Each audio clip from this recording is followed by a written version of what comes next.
in love with the good life. Can't give it up. Make it to the top, keep climbing. I wanna live it up. The good life. I'm coming up, I'm coming up. The good life, good life. Oh, good life, good life. Good life, Boom! Coming in hot, Chichi. What's going on, brother? Looking forward to this one, man. I'm definitely looking forward to this one. You said I was going to fanboy out, but I'm a grown-up, man. I've been in this industry for almost 25 years. Yeah.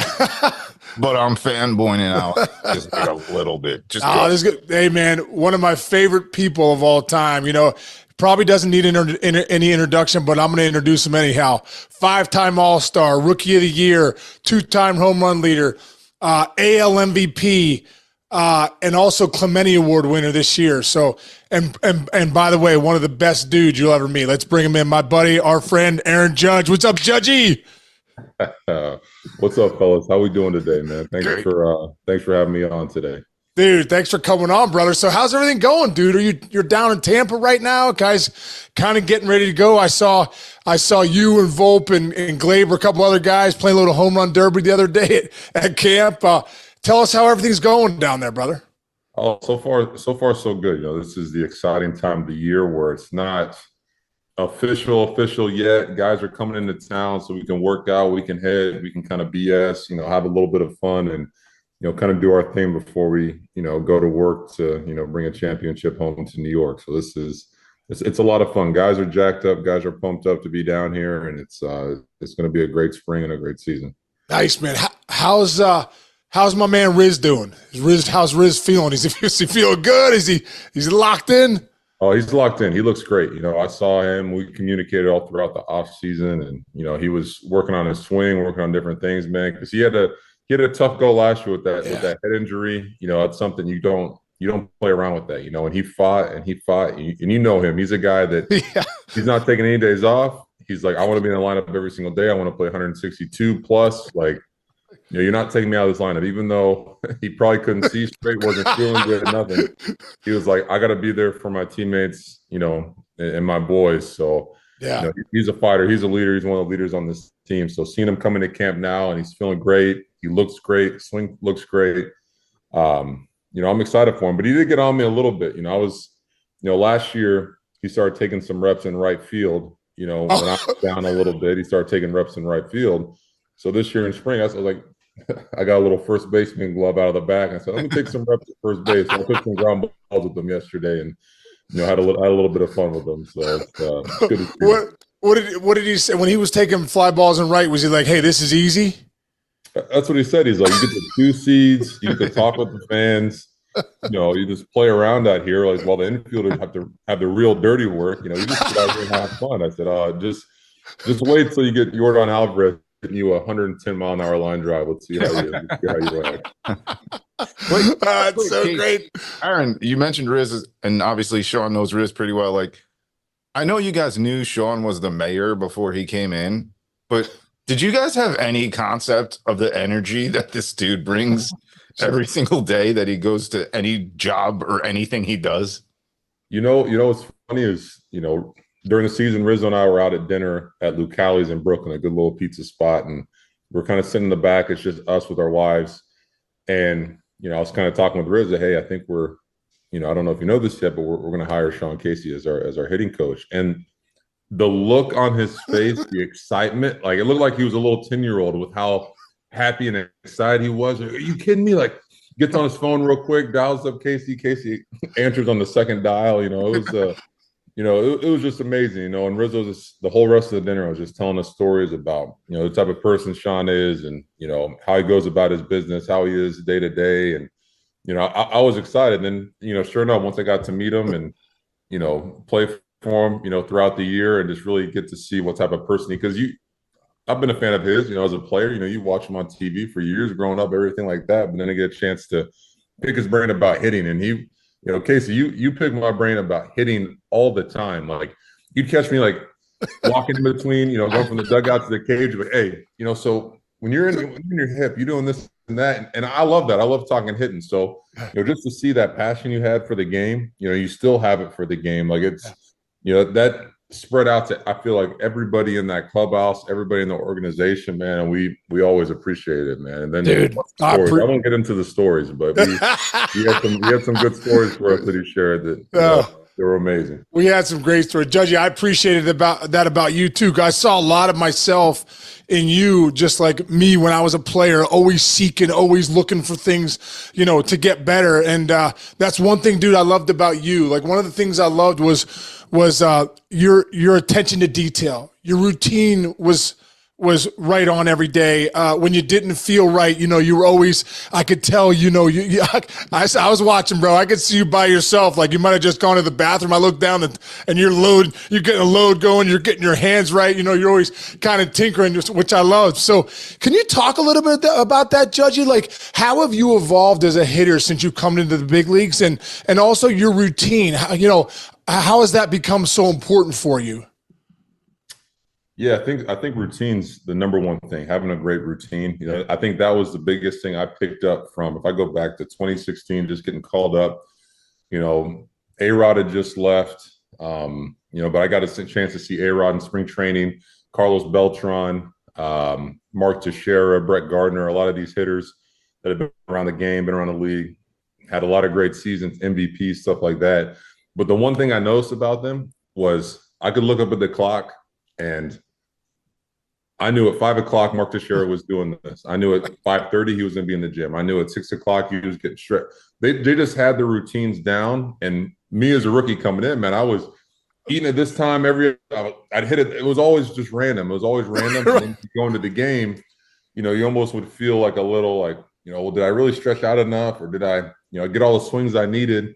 And then when I kind of look back and reflect on the season, I was like, well, all these big leaguers that have been around for 13, 14, 15, 20 plus years, they had it every single day. Like they knew exactly what they're doing so they could go into the game and just focus on playing the game, So that's the one thing that for me, I think helped evolve and help, take me to the next level was just having a routine throughout the day, having a routine in the cage, just the little checkpoints. I like to keep it simple. Don't go too crazy with it.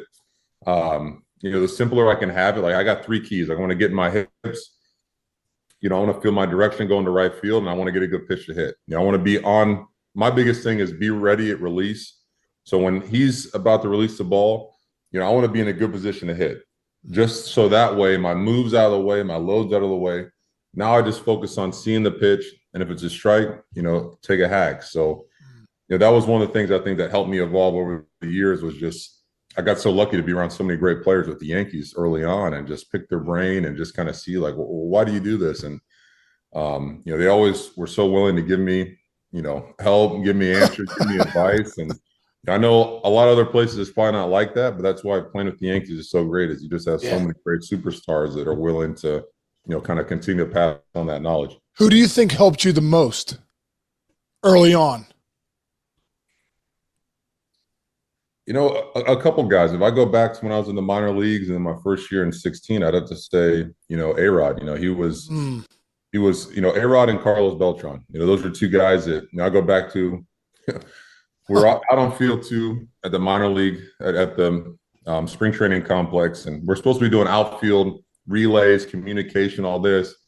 And I was out in right field with Carlos Beltran. Future. I'm like, I gotta pick his brain. I know. You're like, yeah, baby. Exactly. I'm like, we're supposed to be, doing some outfield communication, but I'm like, hey, Carlos, your rookie year, you started off so hot, this and that, and then kind of, your second half things didn't go well, but then you end up the year, you're still hitting, 290, 30 plus homers, all this and that, and then your next year, like how did you go into your next year? Like I just was asking him all these questions, and he just, the coaches are looking at us like trying to hit us. Hey, you're gonna throw this in, and he's kind of waving them off, and he's just talking to me about his process and how he views the season and how he never really dives into the numbers too much. He was like, your numbers are going to be your numbers. You're the player that you are. Like even if I start off hitting 330, I feel like I can't get out. Well, you're going to go through a period where you're going to have a little slump, and then you're going to get out of it. And then when you look up at the end of the year, you're going to be hitting 290 again, this and this. And he's like, yeah, my second year in the big leagues. Didn't start off great. was slumping, this and that. I get hot in July, August, September. I look up, my numbers are 290 again, this and that. He kind of was telling me, like, don't get caught up in the roller coaster ride of the season. You're going to have the lows, you're going to have the highs. It's just going to be constant. If you're riding that roller coaster, your emotions, you're going to be riding that, and your teammates aren't going to be around you like, oh, Judgy's 0 for 10 right now, stay out of his way. Or, oh, look at the guy now, he's 5 for 5. He's the best player on the top of the world, yeah. So he just really broke it down to me about just, go out there, show up, compete. You are who you are. If you just show up, you prepare the right way, your numbers are going to show up at the end of the year. Don't ever try to look at your numbers or try to match numbers, and just go out there and play. So it was, Beltran, A-Rod, A-Rod, I would just follow him to the cage. I would just sit there and watch. I would just pick up so many things from how he viewed it, the drills he would do, the machine work he would do. And, I still use a lot of that stuff, to this day. Dude, I want to talk about that for a second, because I'll tell you what, your batting practice was incredible. And I want to go to a couple points here, because at your first few rounds of the batting practice, I'm coming out to watch Aaron Judge play. Aaron Judge hit. I'm like, this is really boring. I'm like, I want to see Aaron Judge hitting balls 540 in the left center gap. Meanwhile, you're hitting balls to right, and it's very meticulous. It's very easy. You could tell you're working on stuff. You're not trying to get too big. And then towards what I love, dude, and I felt like I was part of your routine at times. Those last couple rounds, you'd always turn to me and I'd give you a situation, and you would ask for a situation. And I could tell mentally, man, this guy, you had such a purpose for batting practice, and you wanted game-like situations. But you said something to me in Kansas City that I'll never forget. And you were doing your normal first couple rounds, and you always hit the ball to right field. It almost feel like you're trying to one-hop the fence, right, to right field. And I asked you, man, Judgy, why do you do that? And you said something that A-Rod had told you about that. Can you get into that a little bit? Because I thought it was fascinating. Yeah, so same thing. I'd watch every spring training. I would try to hurry up and, okay, Alex is hitting on field one. I got to get out there and just watch his BP. Even if I'm just shagging, I'm watching it.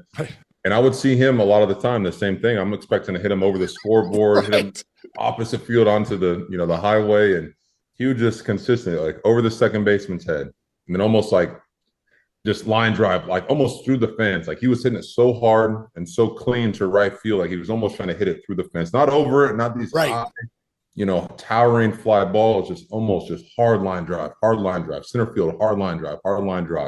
He'd have one or two rounds where he'd kind of give the fans a little something, but then he'd be right back to drilling the right. I remember asking him, like, hey, like, why, what's your routine? Why do you do that? And he said, if I'm in the game and I'm focused on hitting line drives, in BP, if I'm focused on hitting line drives, then I go to the game, and all of a sudden the adrenaline pumps up, the speed gets a little bitter.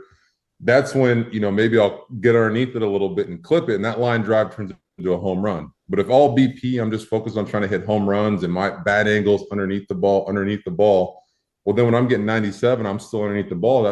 Those fly balls turn into foul balls or swing and misses. So he just talked to me about, it's about barrel accuracy. How accurate can I be with this barrel? Stay through the baseball, hit a line drive.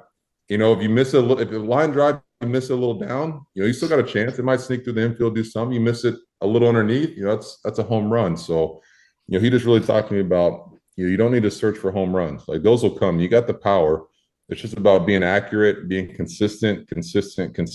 And, I still take that to this day. Like, that's why my BP might be a little boring. Is like, for me, I try to hit it over the second baseman's head. I try to, like, one hop it to the right center wall, like our bullpen. And if I can do that, if I know I'm feeling a good position right there, then in the game, when the crowd's getting into a big situation, this and that, I always know I got that in my back pocket. Like, hey, just nice, easy swing to right field. You get a little pumped up, or I get a little underneath it, it's going to be a homer. But it's not me just taking these big wild hacks and really not knowing, what I'm trying to do with the play. Dude, I find that it'd be incredible, man, because, for any kid that's going to listen to this, it's so easy. I think the easiest thing to do is to get into batting practice and just launch towering pull side fly balls, because that's easy. But if you're working like you're working, and like A-Rod was saying, working, and some of the best players that I've played with kind of work that same way, you're right, man. When you get in the game, all of a sudden, Judge, you'll hit one 480 left center. Like, we didn't see one of those swings of BP. It's like, no, because that BP practice creates that left, even a left center home run at 480. I just thought that was fascinating, dude. I love that was your thought process. Yeah, because also with that, like, for me, when I'm trying to think right center and just kind of keep it low, like, I feel like I get into the zone early. Like, my bat gets into the zone early. I stay through the pitch. So then if a pitch comes in or they hang a breaking ball, I'm still taking that same swing to right field, get in the zone early. And that's when my lower half just kind of, you just keep turning, and you'll pull the ball to left field. So for me, it just made it simple. I didn't have to think about having 8 different swings. Like, hey, I got to have this swing for when the pitch is in. I got to have this swing when the ball's up, this swing when the ball's down. No, I got the same swing every single time. It's away, if it's in, if it's middle. It's just about how my lower half is going to continue to take me through that baseball. And I feel like you kind of did the same thing. Your whole career, I watched, you would wear out left field. Like, you just consistently, if they made a mistake in or hung something down and in, like, right. I'd see you leave to right. But yeah. Well, you have that. You know what I mean? I think, like, mastering letting the ball travel and getting that backspin into left center or right center for you. Like, if I get that, I always felt like the pitcher was in trouble, because now what are you going to do? Yeah. You know what I mean? And if you miss in off the plate, I'm probably taking it, and I can just react to something that's on the plate. So, I always thought that was, like, the best thought process too.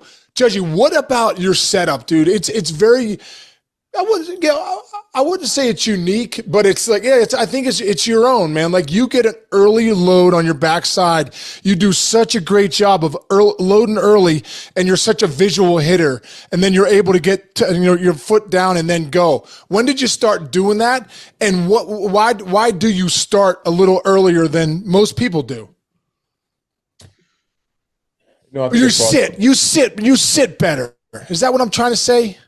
Yeah, because I work with the hitting coach I use, Rich. He really talks to me about my back leg, your back hip. If you have all that weight, all that power into that back leg and back hip, that's when you can really sit there and balance and see the baseball. I think that's the most important thing, is if I get in a position where I can see the baseball and I'm in a strong position, that's 3/4 of the battle right there. Now it's just about, just take a good swing and, see what happens. But, I think it was probably going from 16 into 17.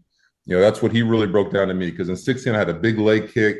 I almost was falling forward, like really trying to impact the baseball hard, right. And he kind of really showed me that, hey, take a look at these other great hitters around the league. Look at, Barry Bonds. We'd watch Barry Bonds, all day. And he'd just show me, like, how he was so in his back leg. He had the toe tap and everything, but even when he toe taps, it didn't matter. Like, his weight was all locked in on that backside. So then if they hung something, he's still in a good position to ride out that backside and take a good swing. So I think for me, that was the biggest game changer, just learning how to use my lower half, like really just focusing on one leg. And then for me, I think that allowed me to start hitting the breaking ball, because kind of, through the minor leagues, it was like I'd kill fastballs, but off speed pitches, almost like if I wasn't sitting on it, I was just out in front and I drilled in the ground or swing and miss. So when I'm able to really stay on that backside and wait on it and just be ready when he's about to release it, it's game over. Like, now I can wait. Now I can recognize the pitch, see what's coming. Oh, is it a fastball? I'm ready for a fastball. Take your swing. Oh, it's off speed. Like, just ride out that backside, ride it out, and then still take the same swing. Love that, man. I love it. It is impressive, man. I really, watching you do that, man, and how visual you were with hit, and being able to hit anything, especially when you got locked in. I was like, somebody's in trouble. Somebody's in trouble tonight. I want to go back to an at-bat I just thought was fascinating, man. We were in Toronto, and we were facing Barrios. And I remember, I don't know if you remember this, but his first at bat, he comes and for your first at bat, it was like 1-2. I think he threw a pitch outside. It must have been this far outside. And I think Bruce Dreckman was behind the dish and strike 3. And I was like, what? I think I almost got tossed, because I was there like, they told me to shut up, but I wasn't having it, and you came back and we had a conversation before you went out. And I was just thinking to myself, they're going to go back there again because they're going to try and, they're getting it. If Barrios is getting it, he's going to try and do it again. And I remember saying, it's like, Judgy, why don't you try and take it away? First pitch, he's going to go back out there because he's going to get it, and they're going to try and I said, take it away if you can. And bro, one of the most impressive things I've ever seen, you hit one of the hardest balls I've ever seen to right field, probably 115 off your bat on a line to right field, into the seats. Can you just talk about your process, man, about of just making adjustments and could you go back to that at bat and, what were you thinking and that great adjustment that you did make? Yeah, I think, facing Barrios, man, I faced him my whole career, even through the minor leagues, man. That guy's had my number for quite a bit. He's got such a good feel. He's got such good control with his sinker, that great slider curveball that he has. But he also, man, he can run up to 94, 95, 96 when he wants to. So, it's a tough at bat. You never know, is he going to stay in with that sinker and try to go away with the slider, or is he going to maybe backdoor that sinker a little bit? He started mixing in that changeup. He's got so many different options. So it's really about just trying to lock in on maybe one or two pitches or one pitch or one zone and go from there. So the first at bat, like you said, he got me looking on, a great pitch on the outside corner. Right. I thought I was a little off, but it was called a strike. I can't do anything about it. You got to walk back to the dugout. But like you said, that's part of it. Like, if he's a great pitcher on the mound, he knows, hey, if I'm getting 3 or 4 inches off the plate away, I'm taking it. I'm going to take it, And I think that at bat, he started me in and then finished me away with the 2-seamer.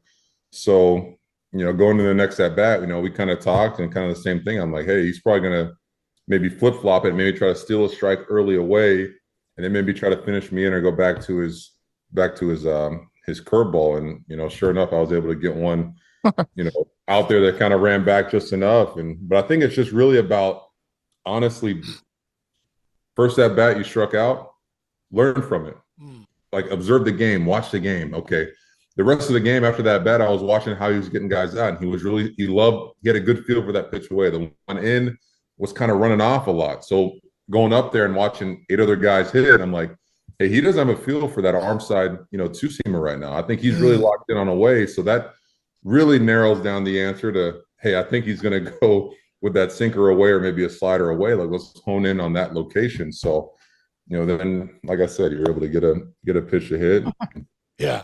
Drive it. But it's about, forget about what happened in your first at bat, learn from it, now lock in on your approach and what you want to do this second at bat and let it rip. But that's where the baseball side of things, talking with you, watching the game, like that's the little things that, his numbers might say he throws a 2-seamer 60% of the time in. Well, like if I go based off the numbers and try to go up there again and look for something in, I'd probably take that pitch for strike 1 or strike 2, and then I'm in the hole again. So I think it's just about watching and seeing, hey, he doesn't have the fastball in, let's sit away. Or hey, maybe today his curveball is really working. He doesn't have fastball command. Like maybe it's a situation to sit on a slider. So it's just about watching the game. Would you say most of the time you're working off the fastball?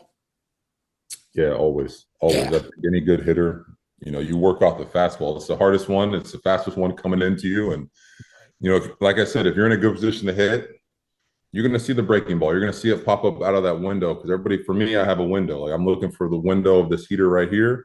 And then when you see that breaking ball pop up out of that, that's when, okay, now I can just hold back a little bit and take a swing on a slider. But, there are certain times, guys I face now in the big leagues, over and over and over, there'll be certain situations where it's like, okay, guys are on base, big situation. I'm probably not going to get a heater. My timing for my body and load is going to be on heater. Right. But I'm going to sit off speed pitch here and see what happens. I'll sit here the first 2 pitches, first 3 pitches, whatever we got, and kind of go from there. But I think 99% of the time it's get ready for a heater, look for a heater, and adjust off of that. Right. Yeah, I love that, man. Another big component, dude, and obviously when you're around the guys, I always like to say, of all the guys that get drafted, 95% don't get a cup of coffee. I'm always like, man, like, what is it about the 5%? And the 5% play in the big league, 17% of those 5% play 10 years or more. So it's incredible. And then obviously at your level, Cooperstown, that kind of thing, that's another level. But one thing I love about the greats and being around you, brother, like it really showed me like, man, I've been around enough great guys, Ken Griffey Jr. and David Ortiz Ortiz and some of the Gary Sheffield, some of the best hitters to ever play the game. And there's a toughness there that's different.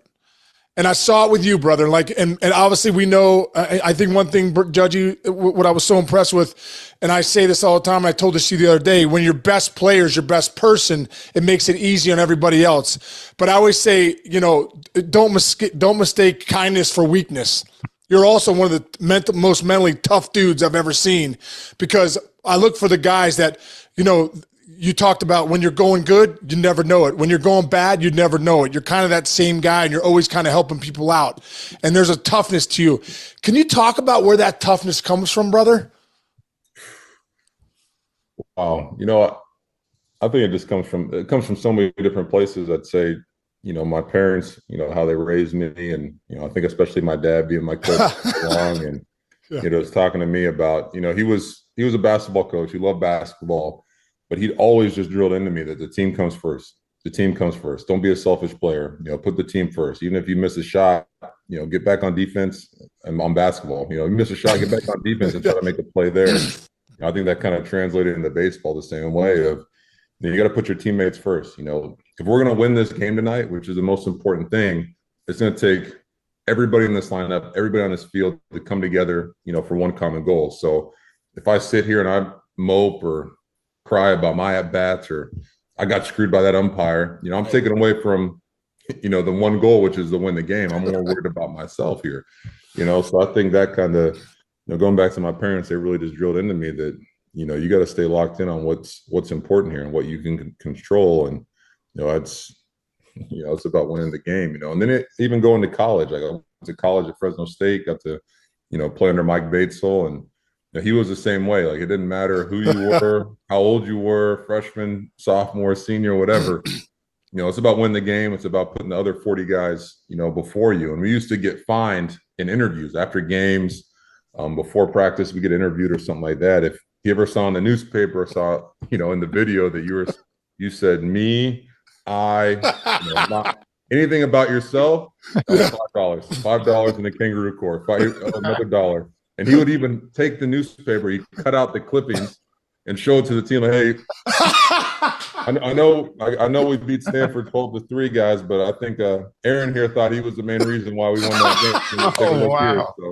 So, he taught you pretty quick that it's not about you, it's about the team. So I think that plays a big role into it. And then I think going back to playing in New York, man, you play in front of these fans, you play in this city, you can't make excuses. You can't whine, you can't complain. There's one thing they want to see you do when they pay, the big bucks to come to Yankee Stadium. They want to see you win. They don't want to hear you saying, "Oh, that ball was 2 inches outside." Well, I don't care. You should have hit. We need a hit. We need a hit. We need a hit. You got to get a hit. So I think just playing in front of those fans who, love us dearly, root for us every single night, man. You got to bring your best. You got to go out there. You got to perform, and that's what you got to do.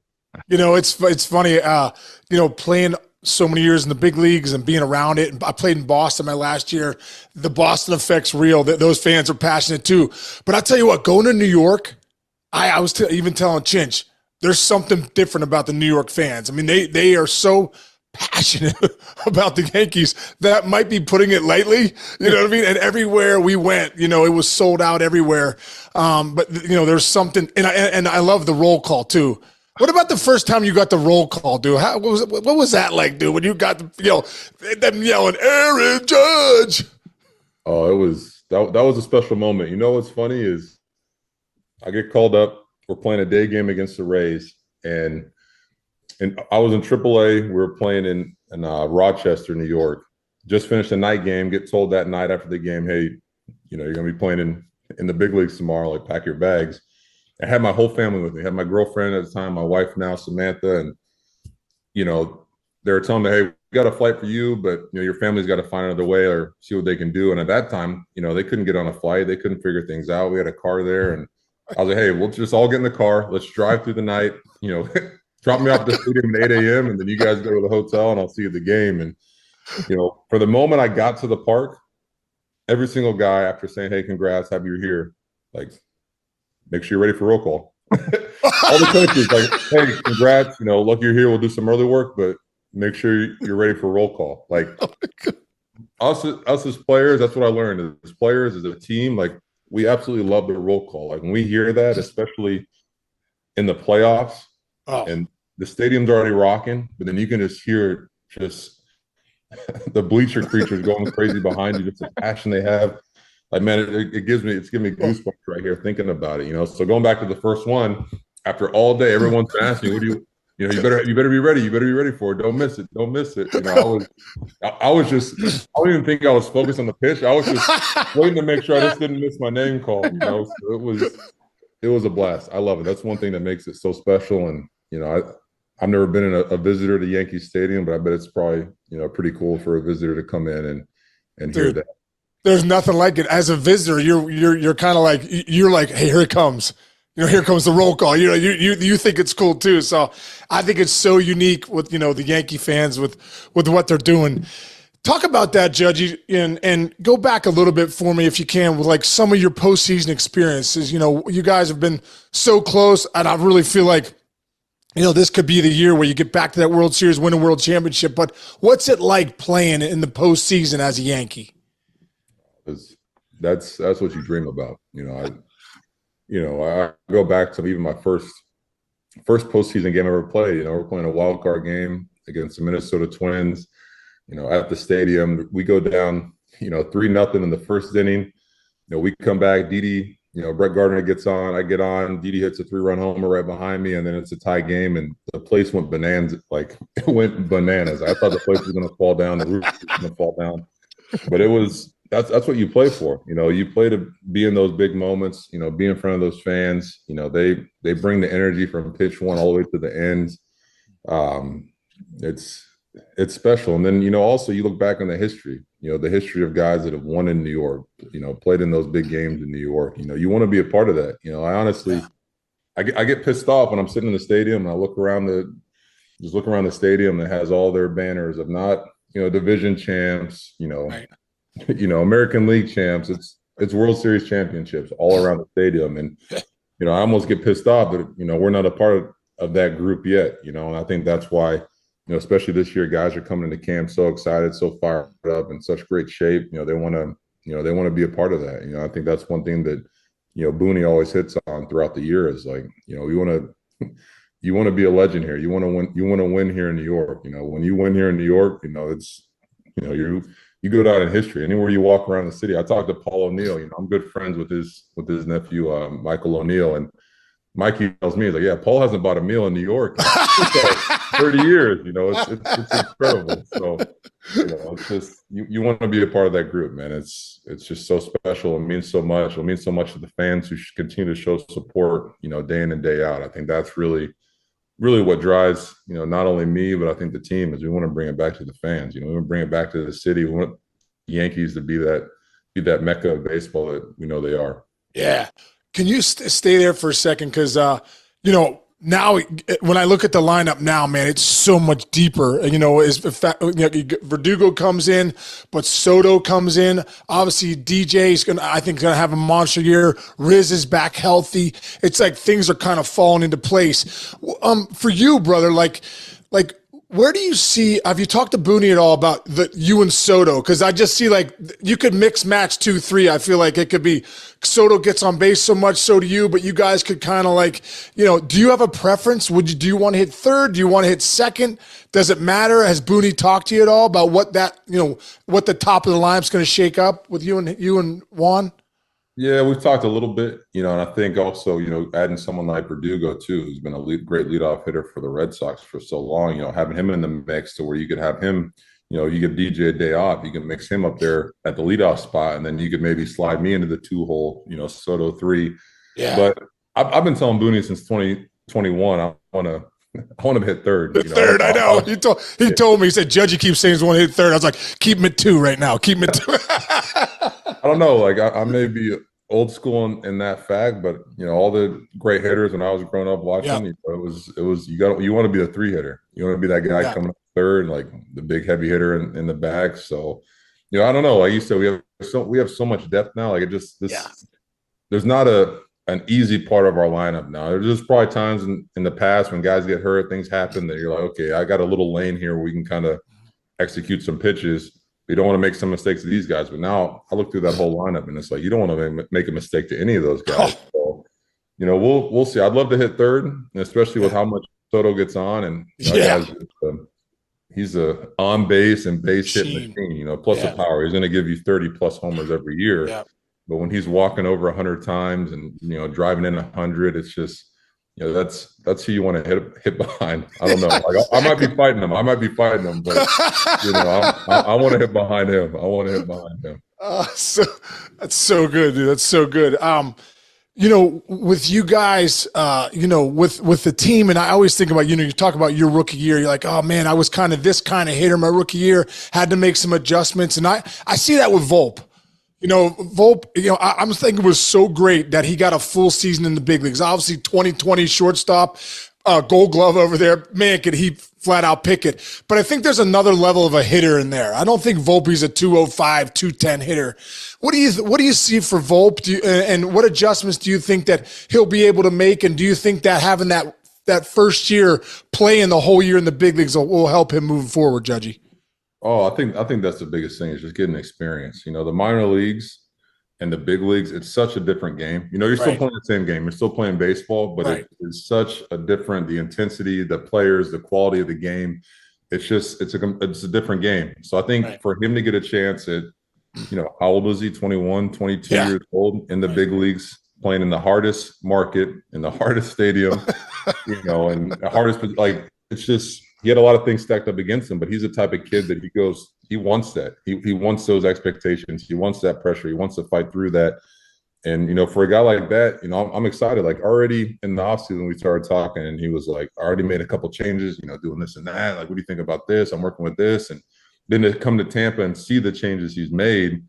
And I think the biggest thing is if he uses the whole field with his speed, that guy, he's going to be unstoppable. It's just, if he hits the ball to right field, he's going to get on base, and that single turns into a double real quick. It could be a triple real quick with him stealing third, maybe.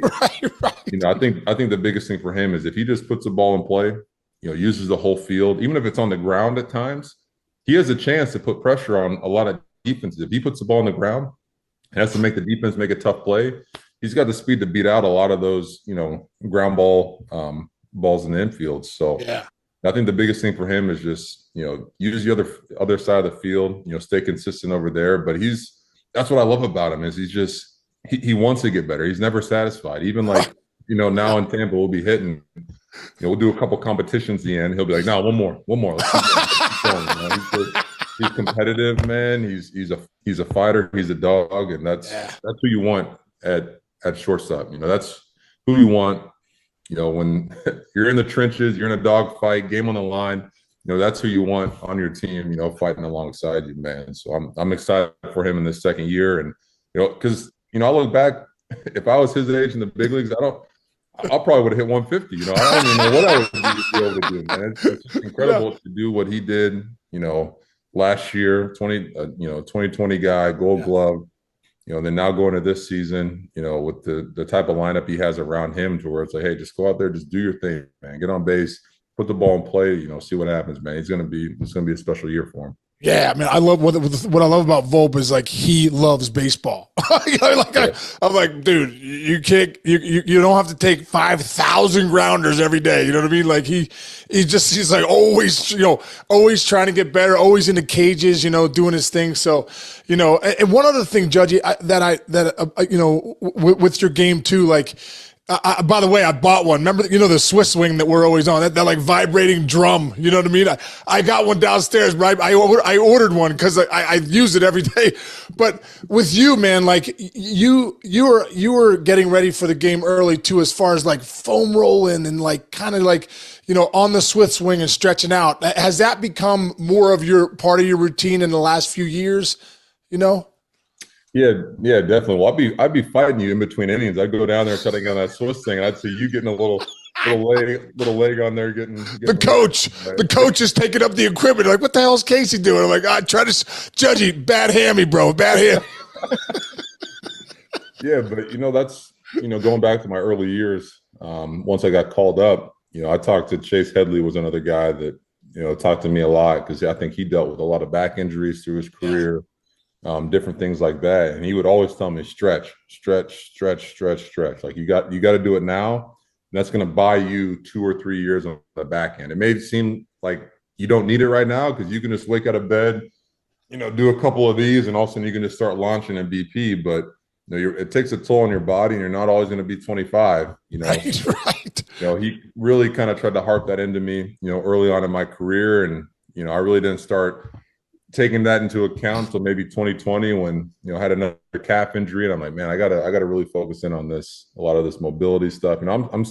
I got the strength, the power is there, so Right. I think it's just about staying flexible, staying loose, staying warmed up, and if I'm on the field for 162 games, good things are going to happen. So it's just about keeping your body primed, ready to go, and it's a daily routine now, even post game, doing cold tubs, sauna, stuff like that, stretching post game with a lot of guys. We post game after the game, we have about 10 guys in the sauna. It's a party. It's a party. Exactly. Guys in the weight room stretching out, working out. But that's what you like. That's the type of culture you want to be around, is just guys that want to improve, want to get better. And that's what we have here. Yeah, I used to love that, dude. I go in like a couple of times, like going to get a sauna, and I'm like, what? The whole team's in here. That whole team. Volp's in the cold tub. You're in the sauna. LeMahieu's in there. Like, I thought it was like, man, it's good for these guys for using, especially now in 2024, using the equipment that you guys have for that recovery. Like, is incredible. By the way, have you seen the new stuff for the? I think there's new clubhouse coming in, right? And like even new training room or whatever. Have you seen any pictures of it? Is any of it done yet? Yeah, so we got a chance to check over our spring training facility, GMS. We got a brand new. It's going to be like 2 phases, kind of. We kind of did the first phase working on our new clubhouse, new showers, all that kind of stuff, which looks incredible. Top notch. And that was always a thing that would piss me off a little bit. I'd see all these colleges, Alabama, LSU, they'd be showcasing their new clubhouse, new locker room, new weight room, this and that. I said, man, we're the New York Yankees. How about we get one of those new things, So, but that's, it goes back to our owner, Hal, who, he wants to invest in this team, invest in the future. And, him and the pictures I've seen, the facilities we got, man, it's going to be special. And they're kind of doing the same thing up in New York too. So, I'm looking forward to it, man. It's the future. It's crazy, but I think that awesome. Also it just gives us more access to players. New stuff we can use at the field to help us stay on the field. Yeah, awesome, dude. Your kindness to everybody is such a big thing. And I know maybe you get embarrassed when I say that, but I really do. It touched me how you treated everybody, dude. The security guards and the cooks and the clubbies and everybody, right? It was incredible. And I know that you take being a role model as a badge of honor. I know sometimes we hear, hey, athletes aren't role models. I disagree with that, man. I think too much is given, much is expected. You know what I mean? And like, every day you're signing autographs during BP, you always sneak out, sign a couple. And can you talk about that, man? Like, your role as a role model for kids and for men and women, out there, and what that means to you. Yeah, I try my best with signing the autographs. Sometimes I miss a couple of people, which I hear about. They say, "Hey, oh, you forgot me," and I feel bad about it. But I try my best, just because I picture myself when I see that little kid. He's getting a chance to come to the ball game with his dad, come to the ball game with his mom or his family, whoever it is, aunt, uncle. I picture myself when I was going to ball games, with my parents, with my buddies, and I was looking for that one autograph on this dusty old baseball I brought from, my little league practice, hoping to get one autograph. And, when someone would come by and just give me a little scribble when I couldn't even read the name, but I still got the baseball, it just meant a lot. Like like one of my heroes took the time to come over, sign this for me, spend 5 seconds, 10 seconds, 15 seconds. So I just try to put myself in their shoes and, spend a little time talking with them. Hey, how's school going? This and that. Yeah. Because maybe if that pumps them up, inspires them to be a baseball player, or, gets them excited to, work harder in school, be better in the classroom, be a better, help their parents around the house a little bit more, just do something to kind of inspire them. That's what it's all about. That's what it's all about, just kind of passing your knowledge, passing your love for the game, on to that next generation. So it's, I try my best with all that, man. That's part of the game. You got to be a good role model. You may not ask for it to be in this position, but in the position we are, in the profession that we're in, you're a role model. People are watching you. The eyes are always on you, and you want to just put out that there's so many bad things going on in the world. You want to try to put one positive thing out there. Well, you do it, dude. I want really quick. I want to bring little kid Aaron Judge back for a second. When you cross paths in the big leagues with a guy that you kind of idolized growing up with the Giants, can you tell us that story that we talked about the other day at the All-Star game where you're like, oh man, you're like 10-year-old Aaron Judge came out for a second there. Yeah, so this was my first All-Star game, 2017. We're in Miami. I'm just, my eyes wide open. I'm like, what am I doing here? Like, how is this even possible? So we're kind of getting pulled over here and doing an interview here, pulled over here. And, throughout the day, I'm like, hey, like I gotta use the bathroom. I gotta go. And they're like, yeah. The bathroom's over there by the home clubhouse. Just go up the stairs, make it right. I said, perfect. So I start running, getting to the dugout, start going up the stairs to the clubhouse. And as I'm going up the stairs, I got Buster Posey coming down the stairs by me. And I kind of pass them. We kind of give each other a look. And I almost like freeze. Like he keeps going. I'm like frozen there.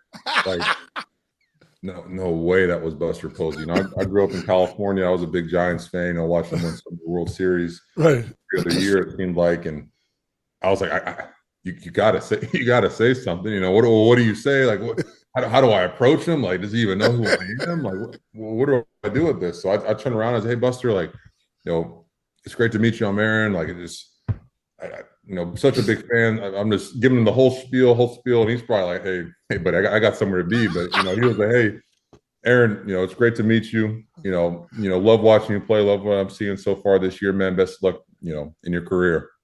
And to me, my head just exploded. Like, I was like, the All-Star game could have ended right there. I didn't need any at bats.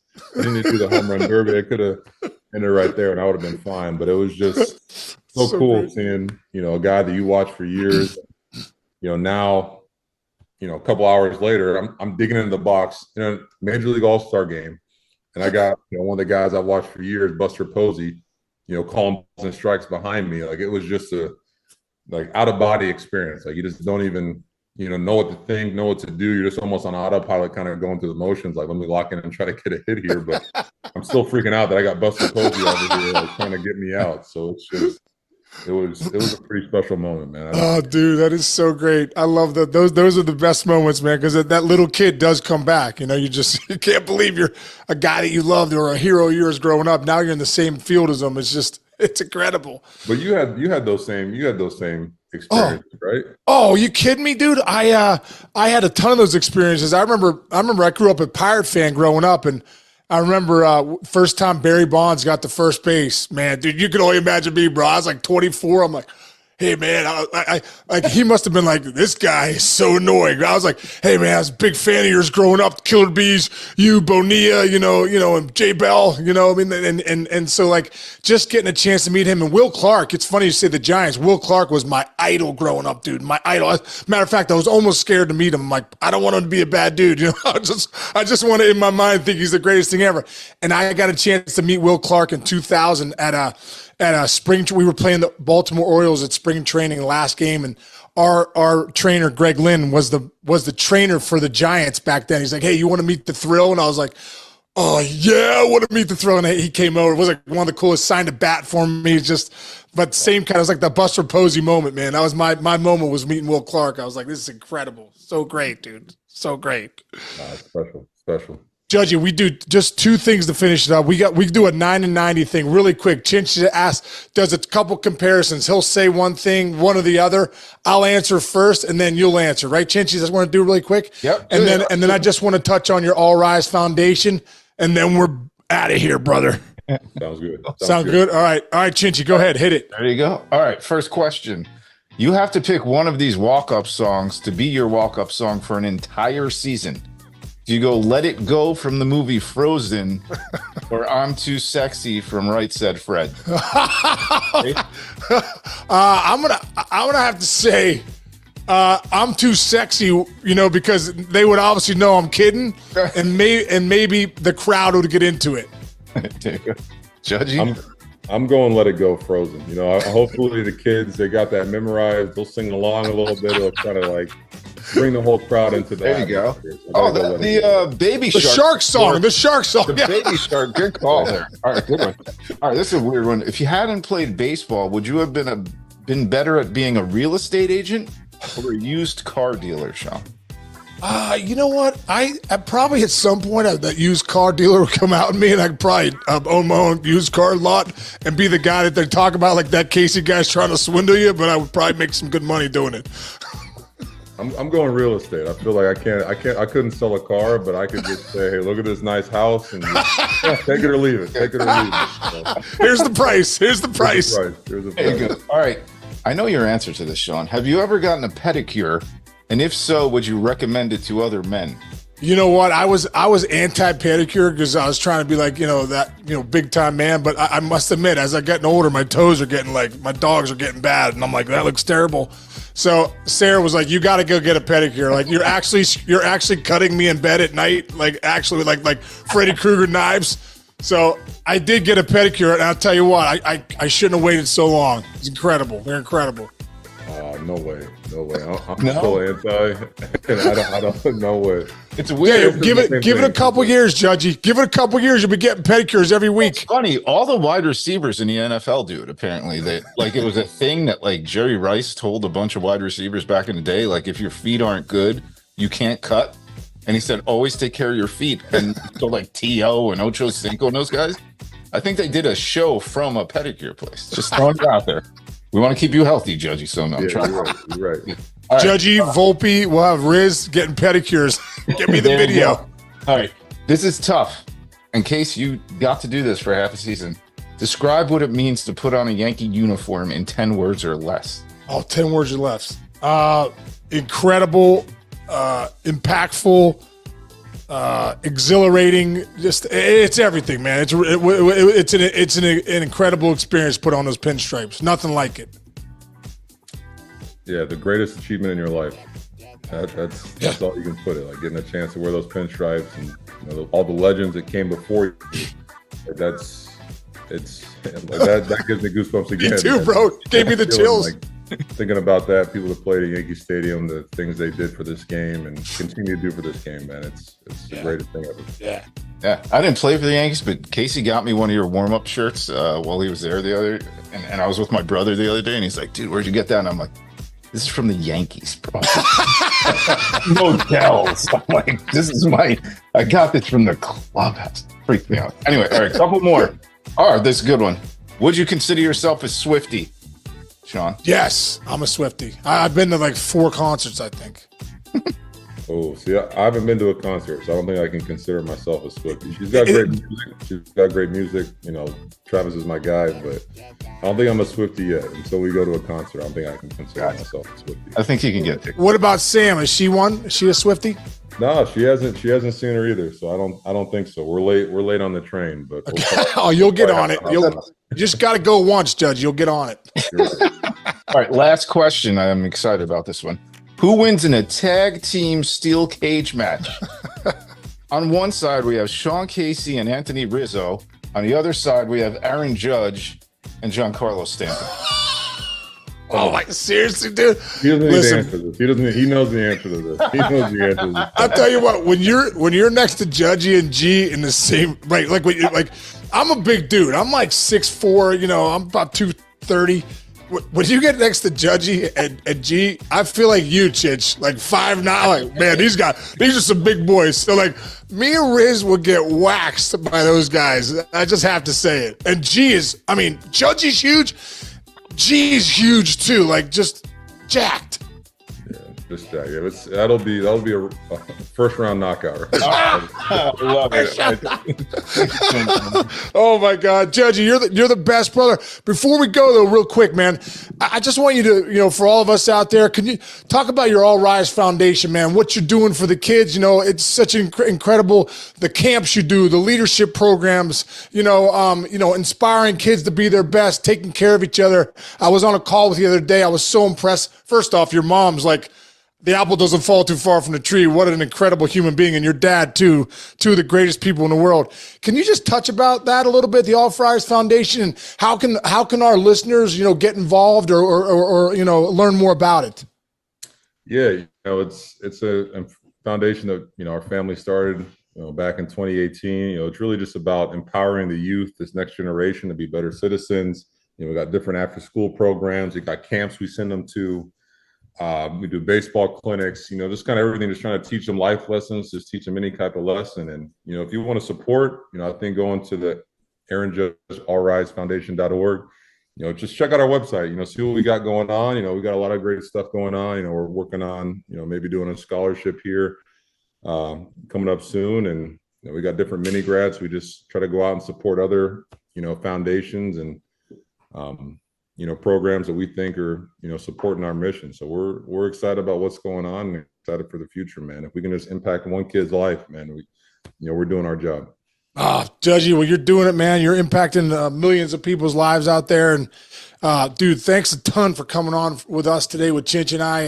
And brother, get that world championship this year. Tell Booney and the boys and Volpe and everybody, Riz and those guys, I said hello. I'll be watching from afar. Hopefully see you at some point. And good luck as the season gets going, brother. Thanks again, man. All right, I appreciate it, Case. Chinch, I appreciate everything, man. This was great. And when I get that pedicure, then we'll hop back on here for another show. All right. Done deal, brother. Thank you. Done deal. All right, take care, guys. All right, Judgy. Thanks, Judgy. Appreciate you, man. Thank you. Anytime.